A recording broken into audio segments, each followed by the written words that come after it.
Hello everyone, welcome to ESC वाला।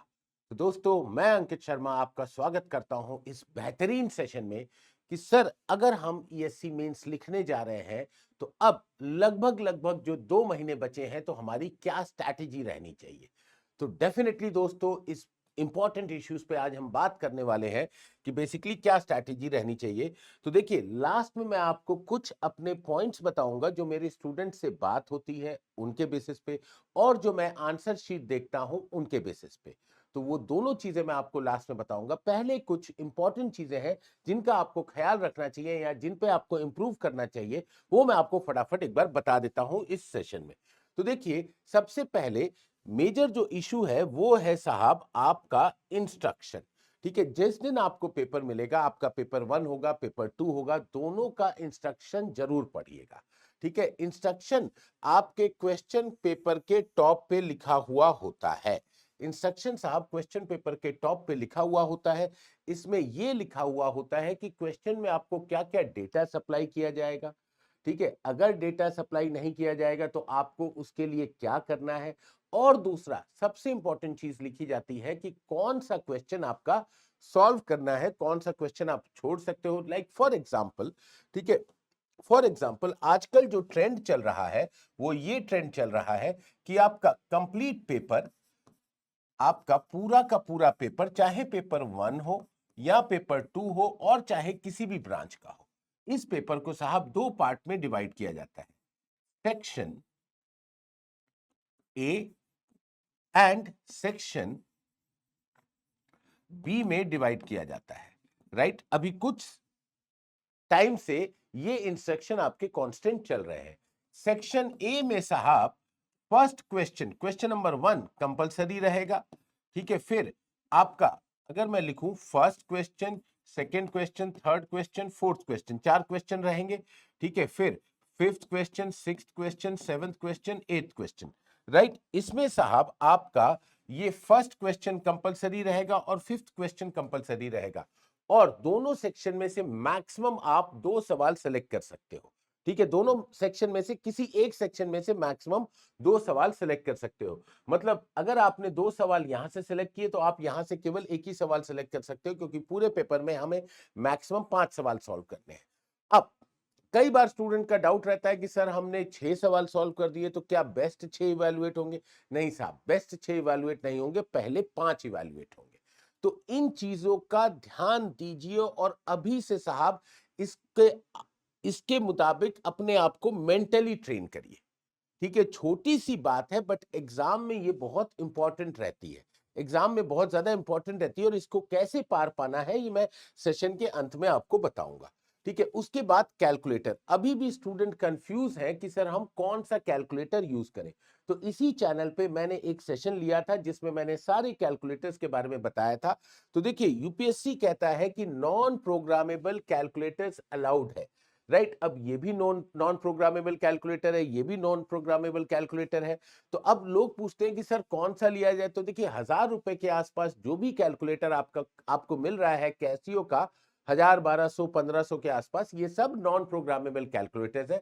Scientific calculators non programmable calculators होंगे 1500 के आसपास, क्योंकि प्रोग्रामेबल कैलकुलेटर महंगा आता है। ठीक है, महंगा आता है, उसमें अपने आप सारी चीजें ग्राफ में बन जाती है। यहाँ पे ग्राफ राफ प्लॉट नहीं होते। तो जस्ट मैंने आपको, ठीक है, पिक्टोरियल रिप्रेजेंटेशन के लिए यहाँ पे 2 कैलकुलेटर बता रखे हैं, आप इनमें से कोई भी ले लो। राइट, या फिर आप इसका 991 ms का क्लासविज जो आ रहा है, ठीक है, वो भी ले सकते हो। 991 ES प्लस का क्लासविज आ रहा है, वो भी ले सकते हो। जो इजिली अवेलेबल हो जाए, ये वाला मॉडल या इसके आगे वाले मॉडल ले सकते हो, बेहतर माने जाते हैं। अब सर कैलकुलेटर पे आप इतना स्ट्रेस क्यों दे रहे हो। देखो, ये जो कैलकुलेटर है जो आजकल मार्केट में अवेलेबल है, ये बहुत ही बेहतरीन कैलकुलेटर है, प्रोसेसर वाइज भी। और इनमें काफी सारे फंक्शंस आ गए हैं।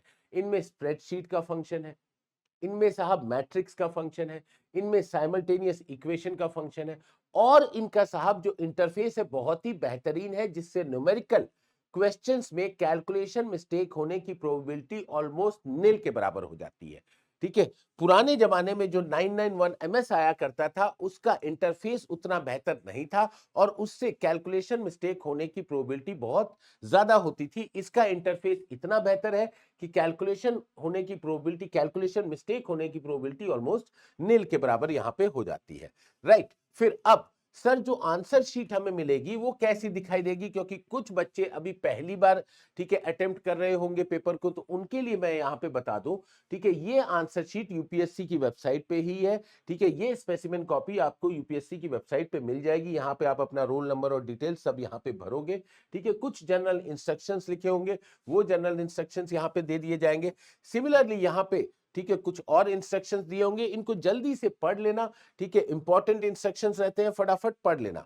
अब ठीक है, जो हमारा पेपर दिखाई देगा वो कैसे दिखाई देगा, तो देखो ये जो पहला वाला कॉलम आपका रहेगा इसमें क्वेश्चन नंबर लिखे रहेंगे, इस पे लिखना नहीं है, you don't have to write anything in this, right. फिर दूसरा वाला यहां पे रहेगा, मार्जिन रहेगा, ये एग्जामिनर के लिए छोड़ा हुआ है और बहुत इंपॉर्टेंट है, महत्वपूर्ण है, क्योंकि इसमें साहब एग्जामिनर आपको मार्क्स एलोकेट करेगा, राइट। तो इसमें भी कोई गंदगी मत मचाना, आप केवल और केवल पेपर लिख सकते हो वो साहब इस वाले पोर्शन में लिख सकते हो, ठीक है। इस वाले पोर्शन में ही आप अपना जवाब लिखोगे, ओनली फॉर आंसर राइटिंग, ठीक है, only for answer writing,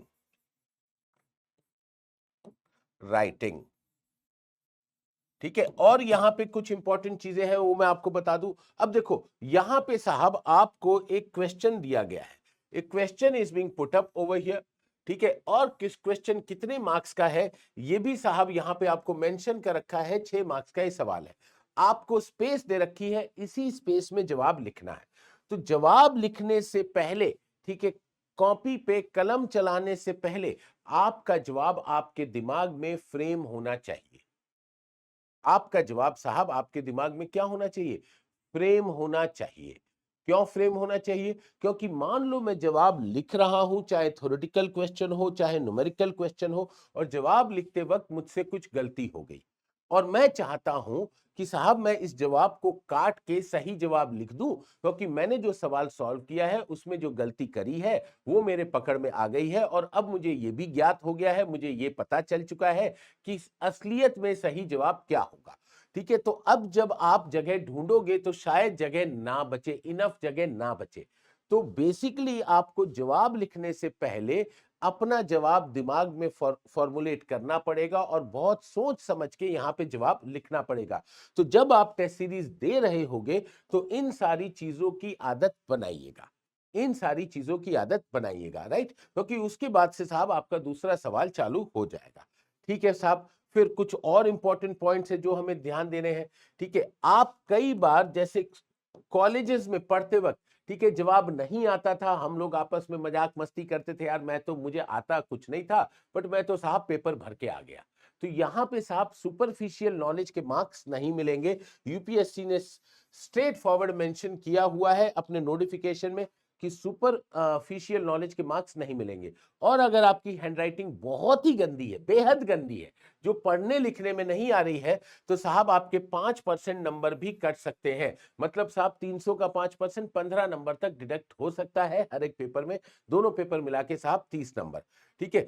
Credit will be given for orderly, effective and exact expression combined with due economy of words in conventional paper of the examination। अगर आप सही शब्दों में सही ज्ञान को प्रस्तुत कर रहे हो, if you are putting up, ठीक है, correct knowledge in a orderly manner, in a effective manner with the effective utilization of the words, आपको नंबर मिल जाएंगे, आपको नंबर मिल जाएंगे। बट अगर आप फट्टेबाजी करके आ रहे हो पेपर में, कुछ उल झलूल लिख के आ रहे हो, तो साहब नंबर नहीं मिल रहे वाले, क्योंकि यहाँ पे जो पेपर चेक करने वाले हैं वो बहुत ही ज्ञानी प्रोफेसर होते हैं कॉलेज के, माने, ठीक है, जाने माने प्रोफेसर होते हैं कॉलेज के, तो वो सुपरफिशियल नॉलेज के नंबर नहीं देंगे, इस बात का भी ध्यान रखिएगा, राइट। फिर candidates will be supplied with the standard tables, charts, units in the examination for reference purpose. अगर जरूरत लगती है तो आपको ये सारा डेटा मिलेगा। Candidates are permitted to bring use battery operated pocket calculators for conventional type papers, ठीक है, नॉन प्रोग्रामेबल कैलकुलेटर्स यहां पे होगा। Write the answers in your hand writing in ink pencil, ठीक है, used for the maps mathematical drawings for rough work. आपको basically blue या black pen का इस्तेमाल करना है, और साहब आपको पेंसिल का इस्तेमाल कर सकते हो डायग्राम के लिए या ग्राफ बनाने के लिए, राइट। अदरवाइज आप ब्लू या ब्लैक पेन का इस्तेमाल कर सकते हो, गुलाबी, नीला, पीला, हरा, ठीक है, पेन का इस्तेमाल नहीं कर सकते हो भाई, वहां पेपर देने गए हो, रंगारंग कार्यक्रम मचाने नहीं गए हो, इस बात का ध्यान रखिएगा, राइट। फिर ठीक है, आपके मिनिमम मार्क्स भी हैं, अगर देखा जाए तो स्टेज 1 में, ठीक है, आपको मिनिमम 15% नंबर लाने होते हैं, बट सिंस आप वो पार कर चुके हो, स्टेज 2 में यही साहब मिनिमम परसेंटेज आपका 20 मार्क्स का हो गया है पर पेपर में, ठीक है। और PWBD के लिए साहब 10% marks in each paper, right. ये मिनिमम मार्क्स भी है, ऑल्दो इररिलेवेंट इंफॉर्मेशन है, क्योंकि जो इंसान मेंस लिख रहा है वो प्री क्वालिफाई करके आया है, तो साहब इतने नंबर तो वो ले ही आएगा, ठीक है। बट सिंस एक इंफॉर्मेशन थी बताने लायक, तो मैंने सोचा कि चलो आपके साथ साझा कर देते हैं। अब कुछ इंपॉर्टेंट बातें जो मैंने कॉपी को देख के पाया है, स्टूडेंट्स ने हमारी टेस्ट सीरीज में, कन्वेंशनल टाइप टेस्ट सीरीज में जो कॉपियां सबमिट की थी, उनकी गलतियों को देख के पाया है, और मेरा जो स्टूडेंट से डिस्कशन होता रहता है वो मैंने देखा है। बेसिकली स्टूडेंट्स का क्वेश्चन सिलेक्शन रॉन्ग है, ठीक है, wrong question selection, question selection. अब इसको कैसे ठीक किया जाए, इसको कैसे ठीक किया जाए? बेसिकली इनिशियली जब आपको पेपर मिल जाता है तो सबसे पहले आप क्या करो, आप पूरे पेपर को पढ़ो, ठीक है। मेरी कुछ स्टूडेंट से बात हुई है कि सर पहला और पांचवा तो कंपलसरी होता है, तो हम सबसे पहले जैसे ही पेपर मिलता है हम क्वेश्चन नंबर 1 और क्वेश्चन नंबर 5 सॉल्व करने बैठ जाते हैं। क्यों भाई, क्यों करने बैठ जाते हो? वो तो कंपलसरी है, उसे तो लास्ट में भी कर सकते हो। सबसे पहले आपको काम ये करना है 5 से 10 मिनट लगा के पूरे पेपर को स्कैन करना है। पूरे पेपर को स्कैन करके साहब आपको बेस्ट 5 क्वेश्चंस का सिलेक्शन करना है, ठीक है, जिसमें से बेस्ट 5 में से 2 तो कंपलसरी रहते ही रहते हैं, तो बेस्ट 3 क्वेश्चंस का सिलेक्शन करना है, बेस्ट 3 क्वेश्चंस का सिलेक्शन करना है। और इन बेस्ट 3 क्वेश्चंस में से सबसे पहले उस सवाल को सॉल्व करना है जो आपको सबसे इजी लगता है और जिसको आप सबसे कम समय में सॉल्व कर सकते हो, ठीक है। आपको सबसे पहले उस सवाल को सॉल्व करना है जो साहब इजी है एंड लेस टाइम कंज्यूमिंग है, ठीक है। सबसे पहले उस सवाल को सॉल्व करना है जो कि इजी है और लेस टाइम कंज्यूमिंग है। अब देखो ये सारी आदतें आपको साहब अभी डेवलप करनी है टेस्ट सीरीज के स्टेज पे, और अभी आपके पास लगभग 2 महीने का समय है, 2 महीने से थोड़ा ज्यादा समय है, और अगर आप अभी गलती करते हो तो इंप्रूव करने का स्कोप है। तो इन चीजों को ध्यान दीजिएगा, easy and less time consuming question को सबसे पहले करिए। क्यों? क्योंकि फायदा यह है जब हम इजी और लेस टाइम कंज्यूमिंग सवाल को सबसे पहले करते हैं तो साहब हम मैक्सिमम आउटपुट निकाल चुके होते हैं पेपर से, ठीक है, और हमारा जो कॉन्फिडेंस लेवल है पेपर में वो बढ़ जाता है, बेइंतहा बढ़ जाता है।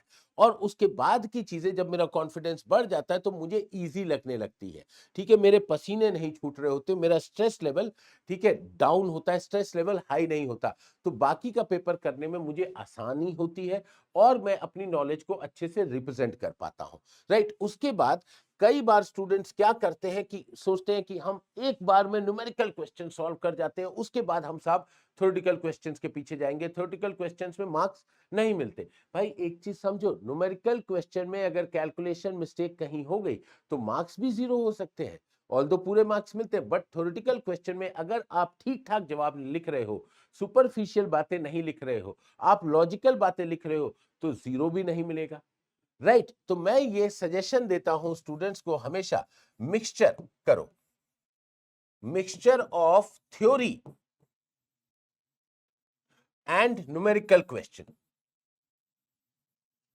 Numerical questions. क्यों? क्योंकि जब मैं न्यूमेरिकल क्वेश्चन सॉल्व कर रहा हूं तो मेरा अलग एनालिटिकल माइंड चल रहा है, ठीक है, और जब मैं थ्योरेटिकल क्वेश्चन पेपर में सॉल्व कर रहा हूं तो मेरा वो एनालिटिकल माइंड रेस्ट मोड में जा चुका है, वो आराम कर रहा है, और जब मैं थ्योरेटिकल क्वेश्चन लिख रहा हूं तो मेरा अलग पार्ट ऑफ माइंड वर्क कर रहा है, ठीक है। तो बेसिकली दिमाग को रेस्ट भी मिल रहा है और दूसरा पोर्शन दिमाग का काम कर रहा है, जिससे मेरी एफिशिएंसी बढ़ जाती है। और ये स्ट्रैटेजी मैंने अपने सिलेक्शन के दौरान भी, अपने ईएस के सिलेक्शन के दौरान भी यूज करी थी, जो मैं स्टूडेंट्स के साथ शेयर करता हूं, राइट। और दूसरी चीज, ठीक है, आप बेसिकली अगर आपको कोई सवाल आता है तो आप उतना ही जवाब लिखिए जितने मार्क्स का वो क्वेश्चन है। Answer the question, answer the question, answer the question with respect to marks allocated, allocated। कई बार ऐसा होता है कि हमसे एक कोई शॉर्ट नोट पूछ लिया और शॉर्ट नोट के मार्क्स है, ठीक है, 1 नंबर, 1 नंबर का तो ऑल्दो नहीं आता, 2 नंबर या 5 नंबर का शॉर्ट नोट्स पूछ लिया। बट साहब हमें उस टॉपिक, वो टॉपिक हमारा फेवरेट रहा है प्रिपरेशन के दौरान, तो उस टॉपिक पे हम साहब पूरा पोथा लिख के आ रहे हैं, ठीक है, पूरा का पूरा अपना ज्ञान व्याख्यान करके आ रहे हैं उसमें। अरे भाई ये जान लो, अगर मैं बहुत ज्यादा उसमें लिख दूंगा, मुझे मैक्सिमम मार्क्स क्या मिलेंगे? 5 नंबर ही तो मिलेंगे, ठीक है, या 2 नंबर ही तो मिलेंगे। जितने मार्क्स का वो क्वेश्चन है उतने ही तो मैक्सिमम मार्क्स मिलेंगे। तो बेसिकली आप क्वेश्चन में उतना ही लिखो जितने मार्क्स का सवाल है, और उतनी रिलेवेंट इंपॉर्टेंट इंफॉर्मेशन को वहां लिखो। और दूसरी बात, कई बार हम ईगो पे लेके ऐसे क्वेश्चंस को सॉल्व करने बैठ जाते हैं जो तैयारी के दौरान, जिसे सॉल्व करने में हमें डिफिकल्टी होती थी। और कुछ सवाल, ठीक है, हर एक के ब्रांच में ऐसे होते हैं कि जिनको सॉल्व करने में एग्जामिनेशन में 1 से सवा घंटा, 1.5 घंटा तक लग जाता है। ऐसे सवालों को बिल्कुल नहीं चुनना है, चाहे वो सवाल मुझे आता भी हो, क्योंकि भाई पूरा पेपर 3 घंटे का है और मैक्सिमम मार्क्स जो किसी क्वेश्चन को एलोकेट होते हैं आज के समय में, वो 25 मार्क्स का क्वेश्चन आता है। और अगर मैंने 25 मार्क्स के ऐसे 3 सवाल ले लिए तो साहब मुझे कितने नंबर मिलेंगे? मान लो 1-1 घंटे के मैंने 3 सवाल कर दिए 25 मार्क्स के, 75 मार्क्स मिल गए। बट साहब मुझे मार्क्स लाने कितने हैं सिलेक्शन के लिए? मुझे लगभग, ठीक है, 350 टू 400 मार्क्स को स्कोर करना है। अब 350 टू 400 मार्क्स जब मुझे स्कोर करना है, तो दोनों पेपर में मुझे लगभग लगभग 250 मार्क्स का अटेम्प्ट करना है। अब जब मैं 250 मार्क्स का अटेम्प्ट करूंगा, तब कहीं जाके साहब मेरे जो मार्क्स आएंगे पेपर में, वो मार्क्स आ जाएंगे 200 के आसपास। और 200 के आसपास का स्कोर बहुत अच्छा होता है, लगभग 220 230 मेरे, ठीक है, आपके प्रीलिम्स एग्जाम में है। 400 नंबर यहाँ पे आ गए, 630 के आसपास मार्क्स हो गए। और 630 मार्क्स के बाद अगर आप, ठीक है, इंटरव्यू के मार्क्स जोड़ दो 130 नंबर, तो 760 के आसपास, ठीक है, ठीक ठाक सिलेक्शन हो जाता है इन एग्जामिनेशंस में, ठीक ठाक सिलेक्शन हो जाता है, ठीक ठाक डिपार्टमेंट भी हो जाता है। तो इन बातों का ख्याल रखिए, ये छोटी छोटी सी बातें हैं, बट आपके एग्जामिनेशन में बहुत इंपॉर्टेंट है। और दूसरी बात, सबसे इंपॉर्टेंट बात ये याद रखना, अभी जब आप पेपर लिख रहे हो तो गर्मी में पेपर लिखने की आदत बनाइएगा। ये नहीं कि पेपर लिखते समय हम कूलर या एसी सामने लगा ले और कूलर या एसी के सामने बैठ जाए और पेपर को लिखे, क्योंकि जिस दिन आप पेपर दोगे, आपका एग्जामिनेशन सेंटर कोई सरकारी स्कूल भी हो सकता है, और उस सरकारी स्कूल में कहीं दूर एक पंखा चल रहा होगा और जो घूमने की कोशिश कर रहा होगा, शायद वो हवा आप तक ना पहुंचे। और आपके एग्जामिनेशन की डेट क्या है? 21 जून, जिस समय पे साहब बेहद गर्मी भी होती है और ह्यूमिडिटी भी होती है। तो आप अपने आप को, अपने ब्रेन को, अपनी बॉडी को गर्मी और इस ह्यूमिडिटी से लड़ने के लिए भी प्रिपेयर रखिएगा अभी मेंटली। अदरवाइज आगे जाके चीजें आपके लिए थोड़ी सी टफ हो सकती है इन रियल टाइम। तो इन बातों पे गौर करिए, इन बातों पे वर्क करिए, अपना, ठीक है, स्कोर को मैक्सिमाइज करिए। And guys, finally best of luck for your examination. और कुछ भी इशू है तो आप कमेंट सेक्शन में लिख सकते हैं, and definitely you can ask me. Best of luck. Thank you.